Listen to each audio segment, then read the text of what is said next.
Atlantic महासागर, ठीक है। देखो सभी, अटलांटिक महासागर बताएंगे, ठीक है।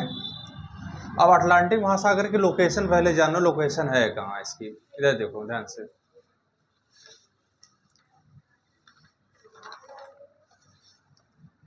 अटलांटिक महासागर यही है बीच में, इधर पैसिफिक है दोनों बगल, आर और पार, उत्तरी और पूर्वी, पश्चिमी और पूर्वी साइड मैप के।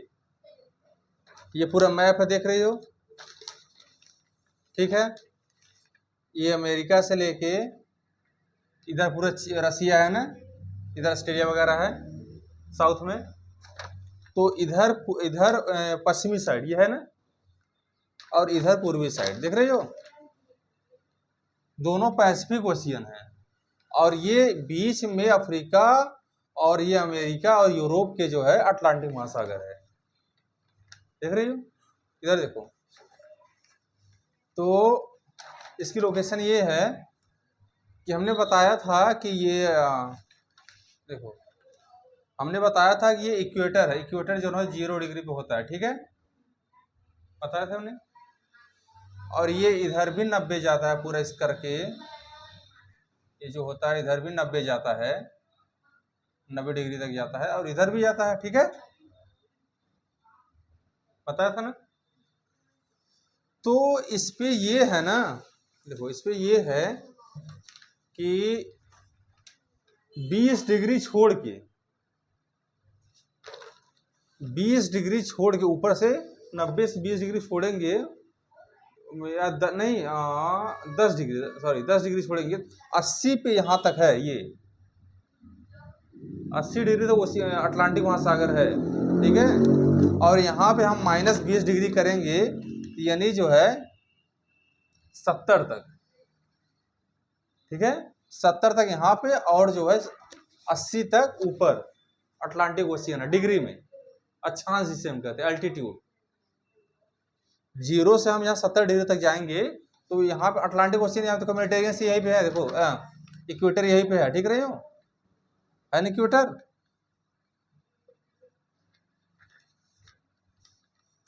ये कर्क है, ये भूमध्य रेखा, देख रही हो, देख नहीं दिख रही हो, ये यही है, ठीक है, यही है ना बीच में भूमध्य रेखा।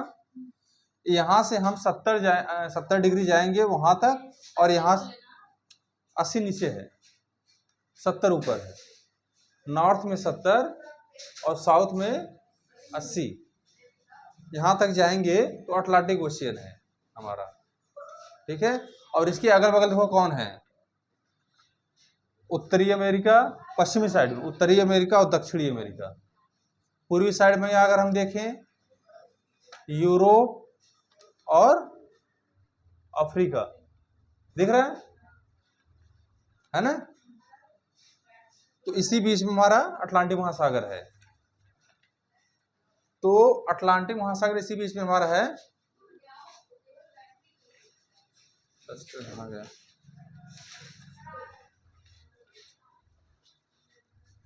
अटलांटिक कुछ विशेषता जान लो अटलांटिक महासागर की।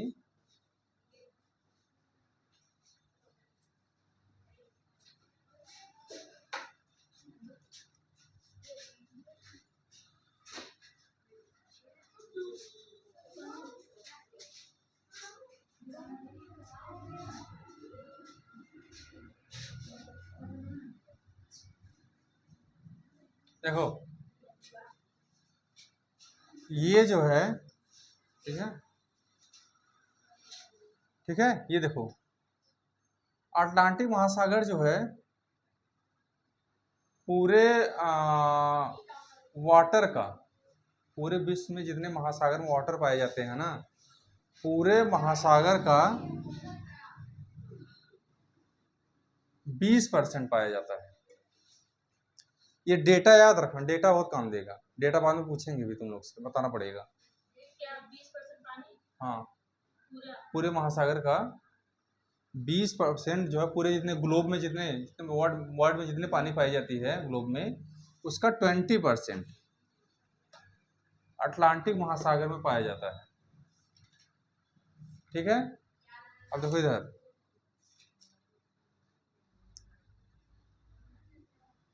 मैप चल नहीं रहा क्या, और 29% पूरा सरफेस एरिया पाया जाता है।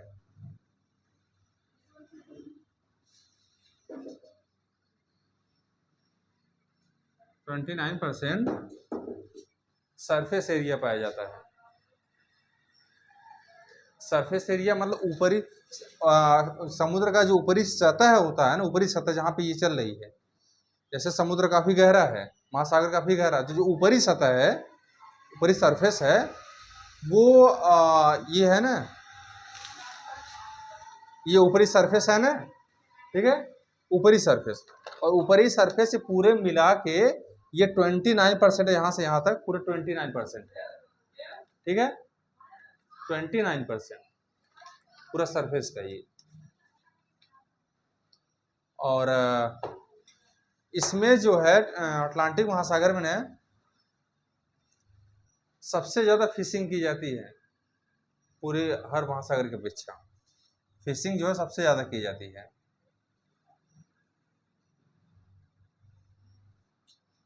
ठीक है, सबसे ज्यादा फिशिंग की जाती है यहाँ पे। क्योंकि अब फिशिंग क्यों की जाती है सबसे ज्यादा पे, क्योंकि यहाँ पे जो है ना एक्चुअली देखा जाए तो पोर्ट बहुत अच्छे हैं अगल बगल, बताएंगे कैसे हैं, पोर्ट बहुत अच्छे हैं यहाँ पे। और एक्चुअली में अटलांटिक महासागर में ना ट्रेड सबसे ज्यादा होता है, व्यापार। अटलांटिक महासागर में पैसिफिक ओशियन से भी ज्यादा ट्रेड जो है अटलांटिक महासागर में होता है।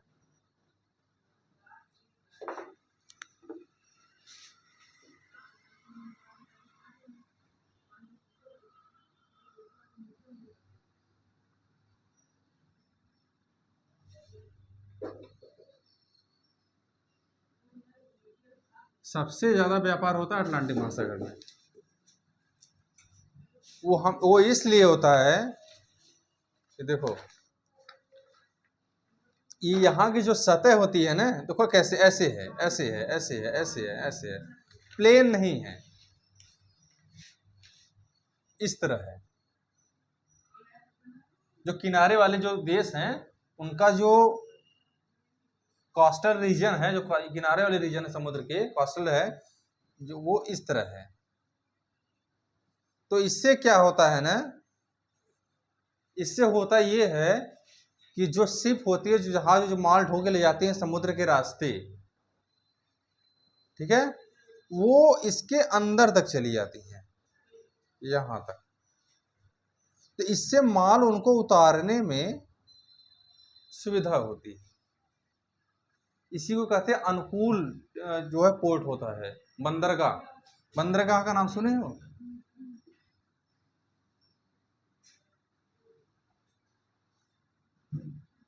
बंदरगाह का नाम सुने हो? यही होता है बंदरगाह। अब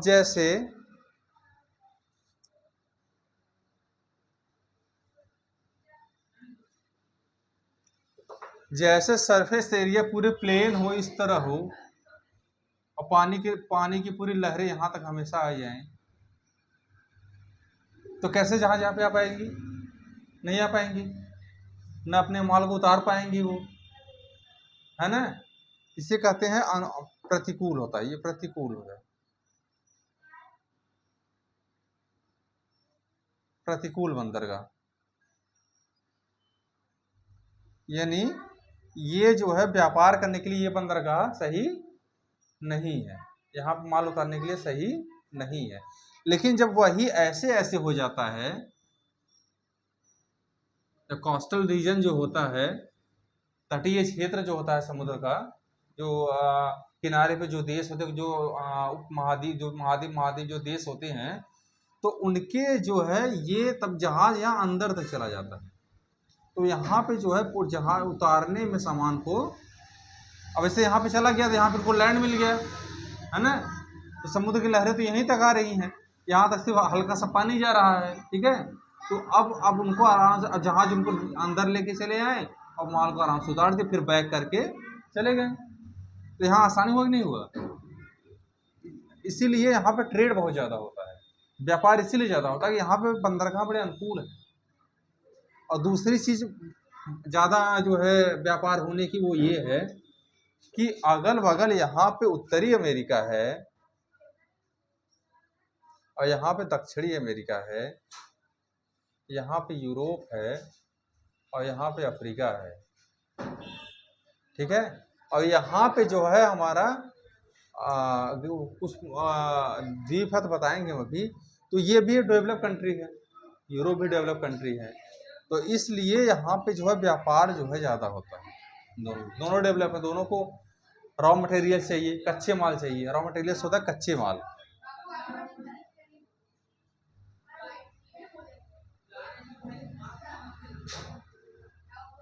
रॉ मटेरियल्स मतलब कच्चे माल। कच्चे माल का मतलब ये कोयला जो होता है ना, ये कच्चे माल में गिना जाता है। जो खादान से एल्युमिनियम वगैरह निकलते हैं, कोक वगैरह निकलते हैं, बॉक्साइड वगैरह निकलते हैं, वो कच्चे माल हैं। जब उनको मैन्युफैक्चर करके उनको एक नया रूप प्रदान किया जाता है, तब वो जाके वो किसी काम के लायक वो बनते हैं। पहले उनका अंडर प्रोसेस वो चलेंगे, पहले उनको तो बेहतर किया जाएगा, निकाला जाएगा खादान से, उनको मशीन में डाला जाएगा। अब वो जिस चीज़ के लिए बनाने चाहते हैं तो कुछ अदर कंटेंट उसमें मिलाएंगे, भाई वही तो नहीं बन जाएगा। अगर मान लीजिए कुछ बर्तन वगैरह बनाना चाहते हो, कोई हथियार वगैरह बनाना चाहते हो, कोई मान लीजिए जहाज ही बनाना चाहते हो, तो जिस चीज़ की ज़रूरत होती है उसमें उस चीज़ को मिलाते हैं, मिक्स करते हैं। अब मिक्स करके फिर मैन्युफैक्चर करते हैं, तब जाके वो बनने लायक होता है। इसीलिए इसे कच्चे माल कहते हैं। कच्चा माल जो है या निकालेंगे, अभी ये मैन्युफैक्चर प्रोसेस में चलेगा, अंडर प्रोसेस चलेगा ये, ठीक है।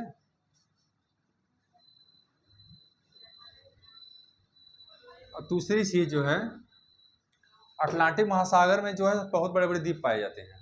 कुछ द्वीप है, सबसे बड़ा द्वीप जो है ये, खैर तो आपके देखा जाए तो ग्रीनलैंड है, दुनिया का दूसरा सबसे बड़ा द्वीप है ग्रीनलैंड, यहीं पे है। यहाँ पे नॉर्थ अमेरिका है, इसी के साथ यहाँ पे कनाडा वगैरह है, और यहाँ पे यही ग्रीनलैंड है।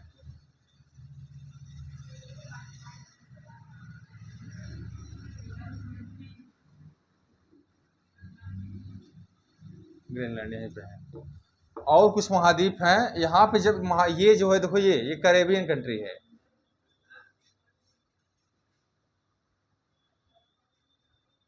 देख रहे हो।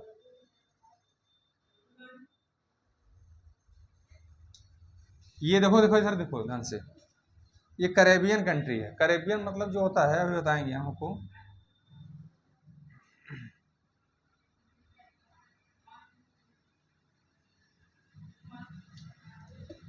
कैरेबियन जो होता है ये है, ये देखो, ये बिल्कुल जो है ये भूमध्य रेखा में ये होती है, ये कैरेबियन कंट्री। तो ये जो है ये हमेशा जो है सूर्य की जो है, पता है ना, सूर्य या तो इक्वेटर के 23 डिग्री उत्तर है, इक्वेटर के 23 डिग्री नीचे, यही होता ना। तो ये उसी बीच में आते हैं, ये एकदम भूमध्य में आते हैं ये। तो अब यहाँ पे कुछ कंट्री है, बहामास, बरमूडा, पोर्टोरिको, बहुत सारे छोटे छोटे कंट्री हैं। तो वेस्ट इंडीज आप जानती हो ना, जो क्रिकेट खेलते हैं, तो वो कई देश मिला के खेलते हैं। उनका बस जो है झंडा, जब क्रिकेट खेलते समय झंडा उनका एक रहता है, बस क्रिकेट ही खेलते हैं साथ में, बाकी और काम सब अलग अलग करते हैं। ये इनकी खासियत है। इसीलिए कभी कभी बता दिया जाता है कि कभी कभी पता पूछ लिया था क्वेश्चन, वेस्ट इंडीज की राजधानी क्या है, वेस्ट इंडीज की राजधानी क्या है, ये पूछ लिया जाता है। तो कुछ तो पता है, इसमें 99% लोग गलत करके आते हैं। 99% लोग, थोड़े बहुत नहीं, 99% लोग गलत करके आते हैं इसको। 99% यानी 100 में 99 लोग गलत करके चले जाते हैं। पूछो क्यों? वो इसलिए कि वेस्ट इंडीज की कोई राजधानी होती ही नहीं। हाँ, वेस्ट इंडीज की कोई राजधानी नहीं है। अब पूछो क्यों? क्योंकि वेस्ट इंडीज मिला जुला के जितने कंट्री कैरेबियन हैं, सबको मिला के वेस्ट इंडीज नाम से वो क्रिकेट खेलते हैं। सबको मिला के, तो हर देश की तो अपनी अलग राजधानी होगी ना, तो वेस्ट इंडीज कैसे राजधानी हो जाएगी? वो तो सब मिला के एक है, सब मिला के तो एक बन के क्रिकेट खेल रहे हैं, तो सब मिला के सारे देश मिला के एक राजधानी तो होगा नहीं, इसीलिए ऐसी कोई राजधानी नहीं होती। क्रिकेट को छोड़ के बाकी जितने राजनीतिक काम है किसी सब अपना अपना करेंगे, बस क्रिकेट साथ खेलते हैं, उन लोग की मर्जी हुई कुछ कैसे खेलते हैं। इसलिए वेस्ट इंडीज कोई राजधानी नहीं होती है। ऑप्शन दे देगा 1 2 3 4 करके, चौथा ऑप्शन दे देगा कोई नहीं, लेकिन कोई नहीं कोई मारेगा नहीं, कोई नहीं कोई तो लगा के आएगा। ठीक है,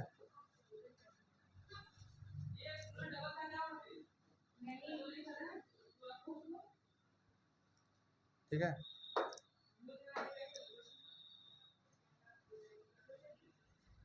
अब बताते हैं हम आप लोग को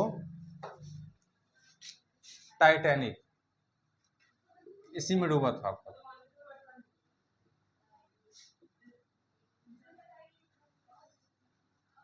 इसका पूरा नाम है RMS टाइटैनिक।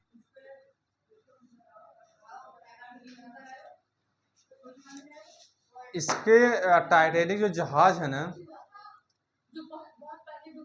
हाँ, टाइटैनिक जो जहाज थी ना, वो अटलांटिक महासागर में डूबी थी। वो जहाज बनने में करीब 3 साल लगे थे।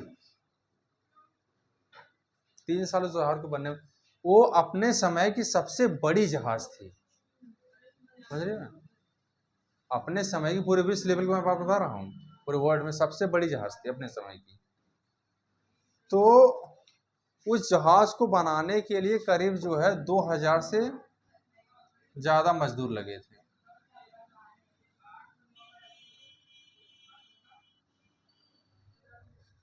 2000 से ज्यादा मजदूर लगे थे। और उस समय उस जहाज को बनने में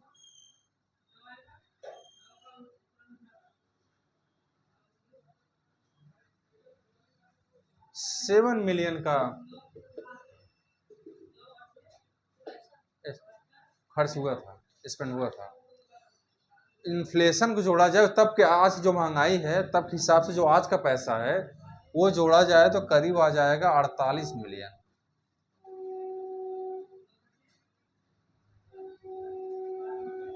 आज के रेट जोड़ा जाए इतना पैसा खर्च हुआ था उसको बनाने में। वो बहुत ही, सिर्फ बड़ी जहाज नहीं थी, वो बहुत ही लग्जीरियस भी थी। लग्जीरियस मतलब समझते हो? लग्जरी मतलब कि सुविधा से परिपूर्ण। उसमें जो है खेल के मैदान भी थे उस जहाज में, फील्ड भी थे।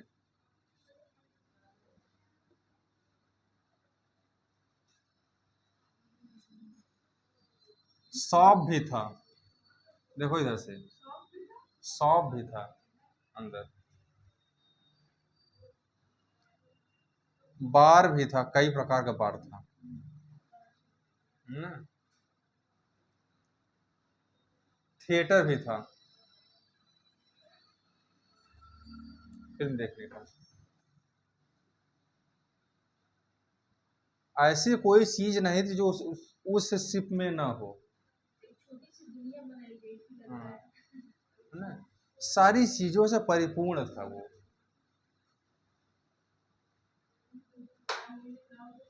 और समझ रही हो, क्योंकि और भी बहुत चीजें उसमें थी जी। उसमें कैसे कोई चीज आप समझ लो कि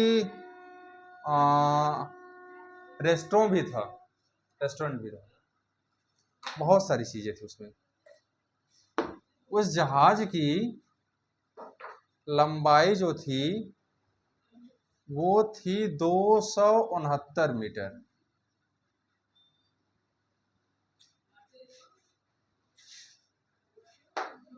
269 मीटर समझ रही हो? 100 मीटर कितना होता है? लोग कहते हैं ना हम 100 मीटर की दौड़ लगाते हैं, तो 100 मीटर हम कम करीब जो है, यानी जितना वो दौड़ लगाते हैं यहाँ से 1000 मीटर बराबर 1 किमी, ठीक है ना। 100 मीटर लगभग 250 मीटर, मतलब मिला के चलो जो है आप 300 मीटर एक साथ में दौड़ नहीं पाओगे अगर आपकी दौड़ने की आदत नहीं है तो। एक बार में आप 350 मीटर दौड़ नहीं पाओगे अगर आपकी दौड़ने की आदत नहीं है तो। हाँ, बहुत बड़ी जहाज थी। इसकी ऊंचाई जो है वो थी 53 मीटर।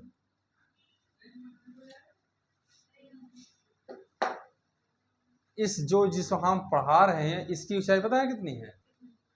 ये ज्यादा से ज्यादा हमें लगता है 9 मीटर है। तो 9 मीटर, 1 2, हाँ लगभग 9 या 7 होगा, हमें लगता 8 मीटर होगा। हाँ, तो आप समझ लो 9 × 5 = 45, 9 × 6 = 54, इसका 6 गुना। उतना ऊंचा था ये। और है ऊंचाई इसकी, और इसमें जो है जिसमें सवार थे सब करीब 2200 से ज्यादा लोग उसमें बैठे हुए थे इस पे। वो जा रहे थे न्यू साउथहैम्पटन, लंदन से न्यूयॉर्क यूएसए के लिए। ये बहुत इंपॉर्टेंट फैक्ट है।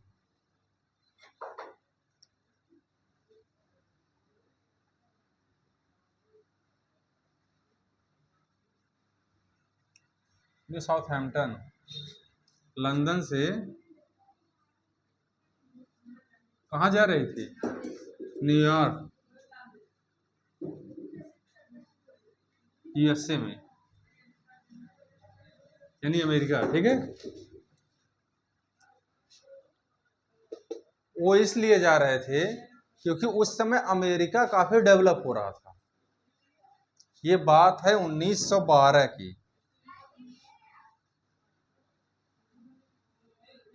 और 1912 में भारत में क्या हो रहा था? उसमें अंग्रेजों से स्वतंत्रता की लड़ाई चल रही थी, ठीक है। भाई हम उसमें गुलाम ही तो थे अंग्रेजों के। 47 में आजाद हुए हैं ना। सोचो आप, हम यहाँ पे गुलाम थे और वहां पे कितने बड़े बड़े विकास किए जा चुके थे, कितनी बड़ी जहाज बनाई जा चुकी थी। इंग्लैंड, अमेरिका कितना डेवलप हो चुका था। तो न्यू साउथहैम्पटन से लोग अमेरिका जा रहे थे अपने जीवन को बेहतर बनाने के लिए, बेहतर लाइफस्टाइल जीने के लिए, बेहतर जीवन जीने के लिए, क्योंकि अमेरिका उसमें डेवलप हो रहा था। वो कहे कि हम भी वहाँ जाएंगे तो पैसे कमाएंगे, तो पैसे कमाएंगे तो हमारी लाइफ अच्छी होगी, सारी सुविधाएं हमारे पास होंगी, है ना। बहुत ही सुविधाएं सारे हमारे पास होंगी, इसीलिए वो जा रहे थे। तो इस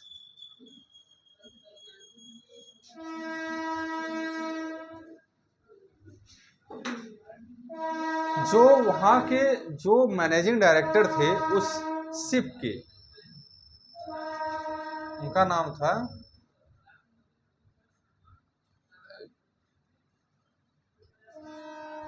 फ्रैंकलिन। इसके मैनेजिंग डायरेक्टर थे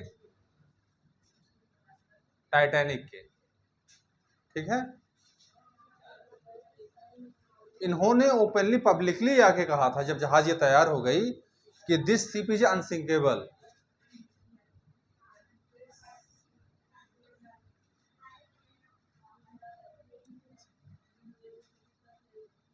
this ship is unsinkable. Unsinkable spelling गलत दिया जी। दिस शिप इज अनसिंकेबल मतलब ये जहाज डूब नहीं सकती। उनका पहला स्टेटमेंट ही था, ये जहाज डूब नहीं सकती। इतना विश्वास उन्होंने पब्लिक को दे दिया था, और क्योंकि उनका विश्वास देना जायज भी था, क्योंकि इतने सेफ्टी से वो जहाज बनाई, क्योंकि इतनी बड़ी थी और इतना पैसा उसमें खर्च किया गया था, और उसमें इतनी सेफ्टी बनाई गई थी ना, इतनी सेफ्टी थी कि ये माना जाता था ये जहाज अनसिंकेबल है। लेकिन यहाँ पे भी अब बताएंगे आगे आपको अभी क्या है, थोड़ी सी लापरवाही अभी। ये जहाज चली थी द,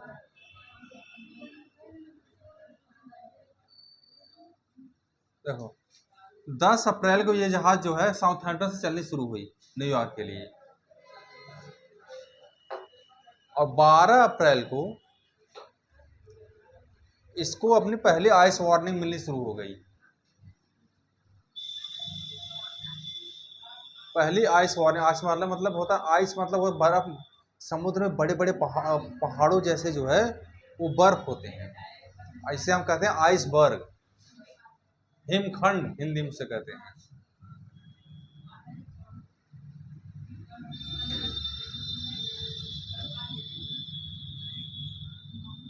आइसबर्ग, ठीक है। 2 दिन बाद ही इसको आइसबर्ग की वार्निंग मिलनी शुरू हो गई कि आप के रास्ते में, जिस रास्ते पे आप चल रहे हो वहां पे बड़े बड़े क्या हैं, हिमखंड हैं, आप सावधान होके चलिए, ठीक है। और यहाँ पे जब समुद्र में जो शिप चलती है उनकी एक लॉ होती है कि जो भी जहाज आगे होती है, जिस रास्ते पे जा रहे हो, जिस रास्ते पे आप जा रहे हो ना, उस रास्ते, जैसे एक ही जहाज तो चल रही, छोटी बड़ी बहुत जहाज चल रही हैं, तो जो आपके आगे जहाज होती है उसी रास्ते में होती है, वो आपको रेडियो ट्रांसमिशन के जरिए आपको इंडिकेट देती रहती है कि आपके आगे जो भी आगे खतरा होता है उसे इंडिकेट करती रहती है, पीछे वाले जहाज़ों को सावधान करती रहती है कि यहाँ पे हिमखंड है। तो जो आगे जितनी जहाज थी, ये टाइटैनिक को जो है वो वार्निंग दे रहे थे 12 तारीख से ही कि यहाँ पे हिमखंड है। तो टाइटैनिक अपने रास्ते को 2 बार बदला इस हिमखंड को अपने आप से बचाने के लिए कि इस खतरे को छोड़ जाने तो हम लोग दूसरे रास्ते चलते हैं। अपने कोर्स को 2 बार बदला, वो अपने कोर्स को 2 बार बदला। लेकिन 14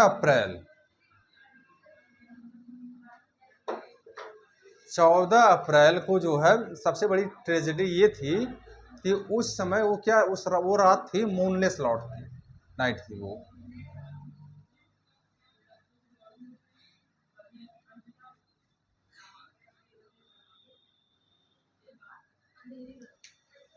मूनलेस लाइट, चंद्रमा जानती हो ना, ऊपर वो प्रकाश उसका पृथ्वी में तो आता ही है, देखती हो कभी कभी बहुत उजरिया हो जाता है, उजरिया हो गया है। तो 14 अप्रैल को चंद्रमा निकला नहीं था, तो उसका प्रकाश इसको नहीं दिख रहा था, तो बहुत अंधेरा था, अंधेरा बहुत ज़्यादा था उस समय, अंधेरा ज़्यादा था। और उस समय जहाज की जो स्पीड थी ना वो थी 40 किमी पर हावर। बनारस यहाँ से 60 किलोमीटर है, आप जानते हो, ठीक है। तो यानी वो इस स्पीड से चल रही थी। और बनारस जो है, अगर यहाँ से आप बहुत टॉप स्पीड में चलोगे तो बनारस आप 1.5 घंटे में पहुँचोगे। यानी इसका मतलब उसी स्पीड से चल रही थी, बहुत टॉप स्पीड से चल रही थी। तो अब जहाज में जो है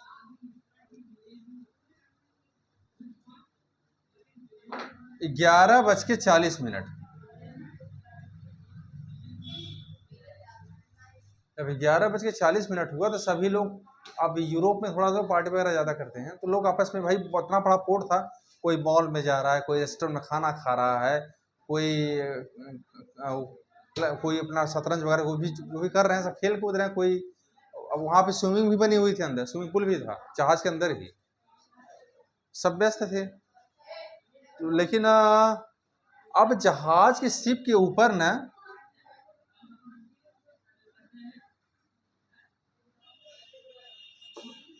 शिप के यहाँ ऊपर एक क्रोज नेस्ट कहा जाता है।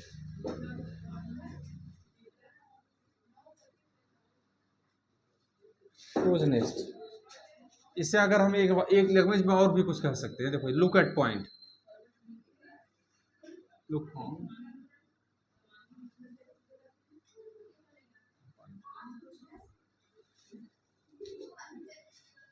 यहाँ पे जो है ना, यहाँ पे जो है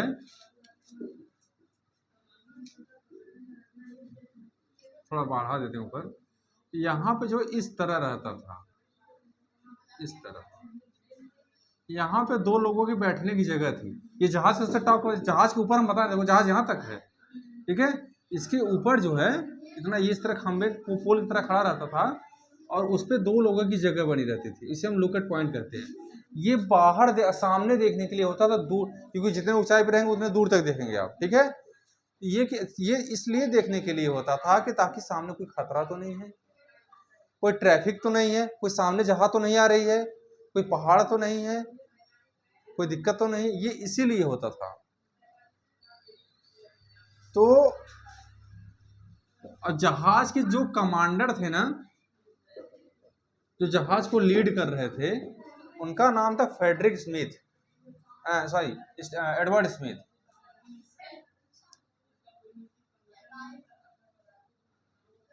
एडवर्ड, ये जहाज को लीड कर रहे थे, ये जहाज के मेन कमांडर थे। तो जहाज में उसमें लुकअट पॉइंट पे बैठे थे जो है फ्रेडरिक फ्लीट, फ्रेडरिक फ्लीट बैठे हुए थे। ये दूर से ही देखते हैं, क्या देखते हैं कि अब जैसे, लेकिन मून तो नहीं निकला हुआ था, लेकिन तारे तो निकले हुए थे ना, तारे निकले हुए थे। तो अब दूर से, अब जैसे आप अगर आप कोई बहुत बड़ी चीज है सामने जो है, तो आपको उस वो एरिया पूरी तरह ढक लेता है नीचे से ऊपर तक, क्योंकि आप जैसे आप इतने छोटे हो, ठीक है, सामने चीज इतनी बड़ी है, तो आपका सामने का पूरा एरिया ढक जाएगा ऊपर तक, क्योंकि उसके ऊपर तो आप देख पाओगे नहीं। तो यहाँ पे उनको इतने दूरी तारे तो नजर आ रहे थे, लेकिन ये इलाका उनका तारा नजर नहीं आ रहा था। वो समझ के कोई बड़ी चीज है सामने जो ढक रही है। ये जो, तो उसमें जहाज की स्पीड भी हमने कितना बताया था, 40 किमी पर आवर से थी। ये जोर से 3 बार घंटी बजाते हैं सिग्नल देने के लिए सामने कुछ है। और जब जहाज लगी जाओ तेजी जा रही तो घबराहट उनको और बढ़ती है, तो तुरंत वो फोन लगाते नीचे कि यार नीचे सामने कुछ है, जहाज को बाईं तरफ मोड़ो जल्दी। तो अब जो है, जब तक वो नीचे आप फोन करते हैं, सेकंड जो ऑफिसर होता है, वो ऑफिसर जब तक स्टीयरिंग व्हील के पास जाता है, जो बैठा रहता है, तब तक बहुत देर हो चुकी थी।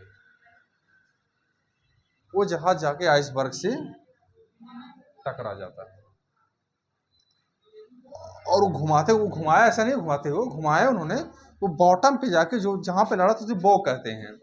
अभी बताते बो कौन सा हिस्सा होता है।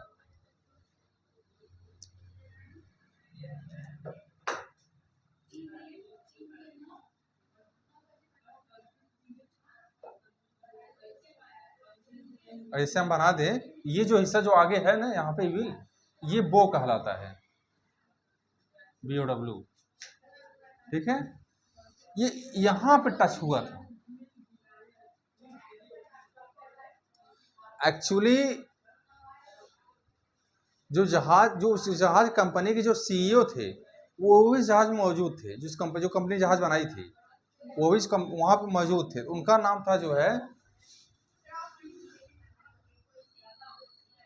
रॉबर्ट ब्रूस,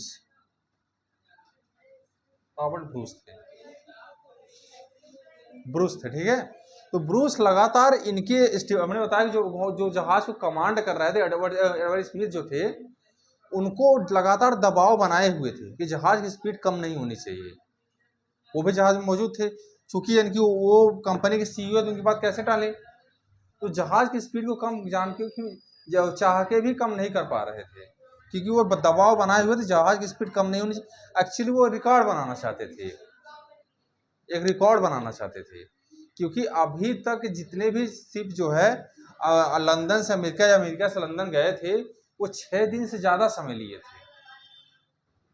ये चाहते थे कि हमारी जहाज 6 दिन के अंदर ही पहुंच जाए,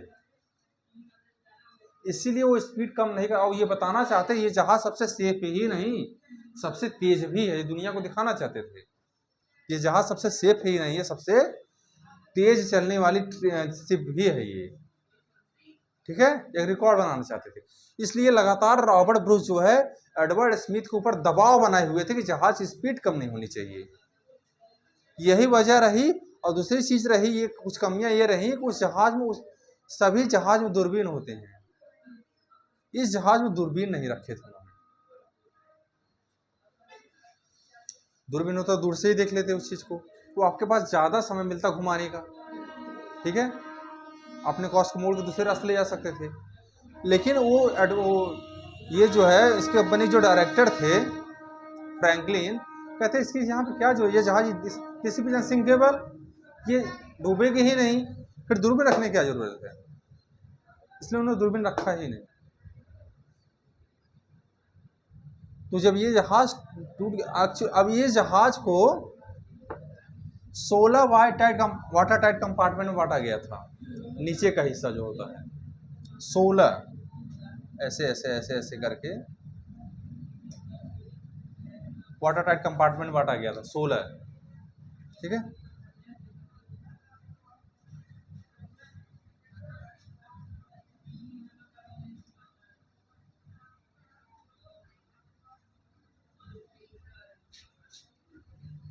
तो इस जहाज की कैपेसिटी ये थी, अगर 4 वाटर टाइट कंपार्टमेंट जो है अगर डूब भी जाएं तो भी ये जहाज तैरती रहती। इसकी कैपेसिटी हिसाब से बनाई ही गई थी कि 4 वाटर टाइट कंपार्टमेंट नीचे अगर डूब जाएं तो भी ये जहाज तैरती रहती। लेकिन जिस स्पीड से ये जहाज जो है उसके बो पे मारा था, बहुत ज़्यादा डैमेज कर दिया था। तो 4 की जगह उसका 6 जो डूब गया था, यानी उसकी कैपेसिटी से 2 ज़्यादा। कैपेसिटी कितनी की थी, डूब कितना गया, तो कैपेसिटी जो ज़्यादा डूब गया।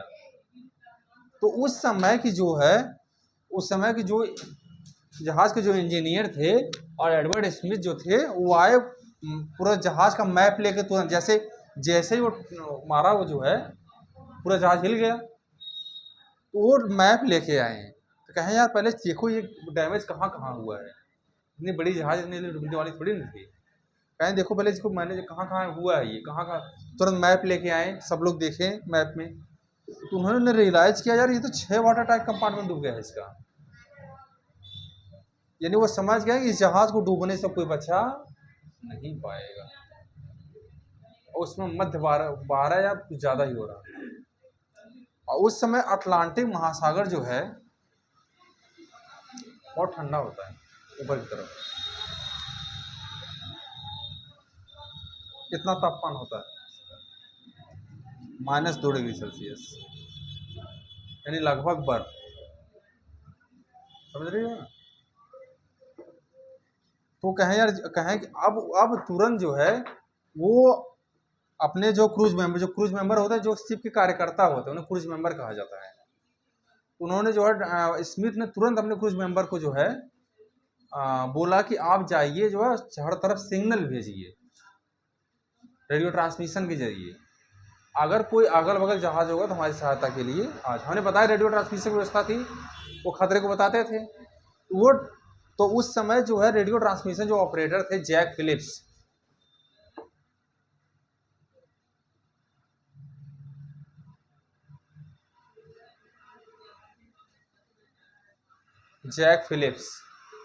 ये हर तरफ सिग्नल भी करीब 20 मिनट तक सिग्नल भेजते रहते हैं।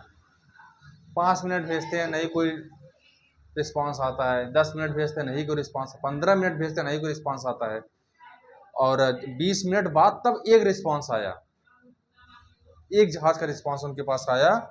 और उस जहाज का जो नाम था वो था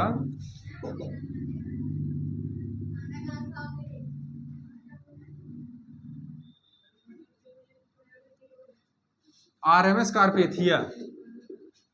इस जहाज का नाम था RMS कार्पेथिया। तो ये वो जब ट्रांसमिशन उसके पास गया, वो सुना उस चीज को, तो वो कॉल बैक किया। और वहाँ के जो कमांडर थे स्मिथ जी से, उनसे बात किया, तो वो राजी हुआ कि हम आ रहे हैं आपको बचाने। ठीक है, लेकिन वो जो है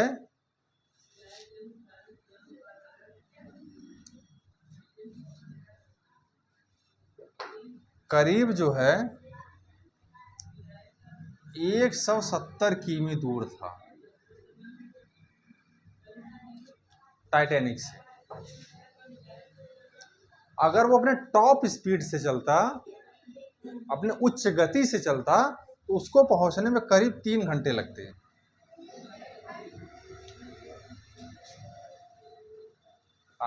आरएमएस कारपेथिया को अपने टॉप स्पीड से चलता, मैंने कहा कि बहुत तेज चलता, तो भी उसको पहुंचने में 3 घंटे लगते। लेकिन अब सवाल ये है कि क्या उस 3 घंटे में टाइटैनिक बची रहती? वो वहां से चल दिया था, तो बात वहां से चल दिया वो बचाने के लिए, लेकिन अब इनको सरवाइव करना था, उतना देर तक बचे रहते। तो जो है अब नीचे का व्हाइट कंपार्टमेंट जो है पानी से भर गया। ठीक है, जब जहाज का पानी जो है वो जब जिस समय वो टच हुआ, जिसमें वो धक्का मारा वो आइसबर्ग पे, तो नीचे वाले जो उसमें देखो कई क्लास थे, जैसे ट्रेन में होता है ना, एसी डिब्बा होता है, थर्ड डिब्बा होता है ना, जनरल डिब्बा होता है, चालू डिब्बा होता है ना, वहां पे भी गई था। फर्स्ट क्लास था, सेकंड क्लास था और थर्ड क्लास था। बहुत सारे कंपार्टमेंट थे उसके अंदर। थर्ड क्लास वाले नीचे थे, उसके ऊपर सेकंड वाले था, उसके ऊपर सबसे टॉप पे फर्स्ट वाले थे, ऊपर एकदम। फर्स्ट वालों को तो पता भी नहीं चला, वो सोए हुए थे। उनको तो इतनी बड़ी जहाज थी, इतनी जल्दी पता नहीं चलने वाला है। सबसे पहले पता किसको चला? थर्ड वालों को, जो नीचे थे एकदम, क्योंकि पानी भर गया और धक्का लगा तो नीचे लगा था ना, तो उनको पता लगा या कुछ तो गड़बड़ है, धक्का लगा है, तो भागना शुरू किया ऊपर की तरफ। और ऊपर वाले एकदम आराम से सोए पड़े थे, कोई दिक्कत नहीं, उनको पता ही नहीं था। अब सबसे बड़ी चीज ये है कि जब जहाज डूबने लगी 1 बजे के करीब, कुछ लोग जो थे, कुछ लोग ने, मैक्सिमम की मैं बात कर रहा हूं, लगभग 80% से ज्यादा लोगों की, उनके अंदर अभी वही दिमाग चल रहा था, बात चल रही थी क्या, दिस शिप इज अनसिंकेबल, ये डूबेगी नहीं। हाँ हो गया, टकरा गए है ना, मान लीजिए टकरा भी गए, लेकिन यहाँ के जो है, जो वहाँ के मैनेजिंग जो डायरेक्टर थे, सीईओ साहब, वो तो कहे कि मैनेजिंग डायरेक्टर वो तो कहे कि ये जहाज डूबेगी नहीं। इसीलिए जो है, इसीलिए देखो जहाज में, बड़ी बड़ी जहाज में ना कुछ लाइफ बोट्स होते हैं, छोटे छोटे लाइफ बोट्स होते हैं, मतलब जो आप देखते हो ना, जो नाव चलती है नदी में, उस साइज की या थोड़ी उससे बड़ी, उससे काफ़ी बड़ी रहती हैं, वो इमरजेंसी के लिए ही रखी जाती है कि अगर मान लीजिए कभी जहाज डूबने लगे या ऐसा कुछ हो, तो उस लाइफ बोट्स को पानी में उतार के यात्रियों को उसमें बैठा के उनको बचा लिया जाए।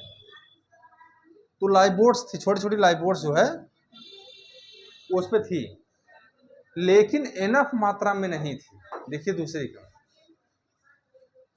जितने यात्री बैठे थे उतनी मात्रा में नहीं थी। क्यों नहीं थी? उसकी वजह यह थी कि वो जहाज, ओएसपी साहब ने क्या कहा था, फ्रैंकलिन साहब ने, ये जहाज डूबेगी नहीं, तो यहाँ पे लाइन ऑफ लाइफ बोट्स रखने की जरूरत क्या, ये इसको भी मत रखो, लेकिन तो रख लिए, पता नहीं कैसे। जितनी भी लापरवाही हुई तो वो इसलिए हुई थी कि वो जहाज, सबके दिमाग में वही चल रहा था, ये जहाज डूबेगी नहीं। इसी, और यहाँ पे उसमें जब जहाज लगभग पानी काफी भर गया, तो उस समय भी लोग दिमाग में चला जहाज डूबेगी नहीं। इसीलिए जब पहली लाइफ बोट्स पानी में उतारी गई, तो उसमें बैठने की वाली कैपेसिटी थी 64 लोगों की। जो पहली लाइफ बोट्स उतारी गई पानी में, भैया उतरिए, जहाज डूब सकती है, डूबेगी, तो अब जिसको, तो पहले जो प्रायोरिटी दी गई ना, वो महिलाओं और बच्चों को दी गई। ये पहले महिलाओं बच्चे उतरे, उसके बाद जब लाइफ बोट्स बचेंगे तो आदमी लोग उतरेंगे, मैंस लोग जो भी है वो उतरेंगे। लेकिन फिर भी उसमें उतरे कितने थे लोग? 28। क्यों? जानबूझ के उतरे, ये जहाज डूबेगी ही नहीं।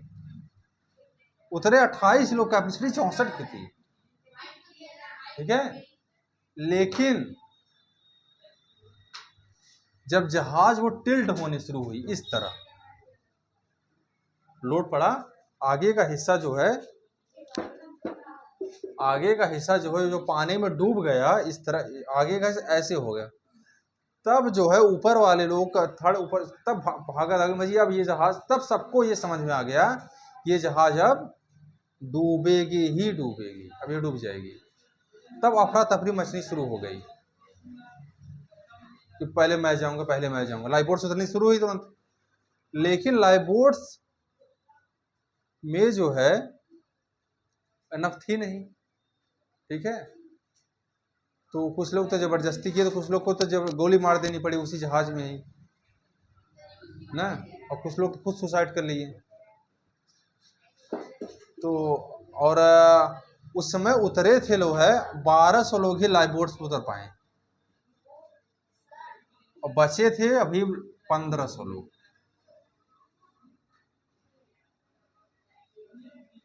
सर को बुलाइए।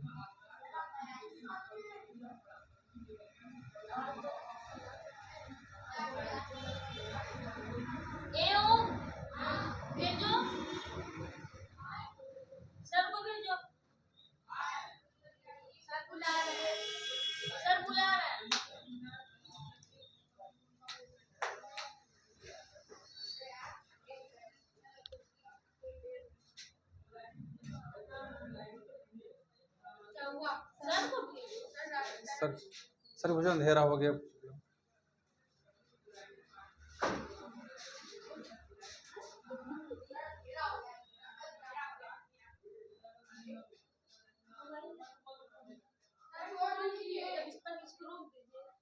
हाँ वही बुला रहे हूँ, इसलिए देख लें वो, चल वो सामने जाके देख लें चल रहा है कि नहीं चल रहा।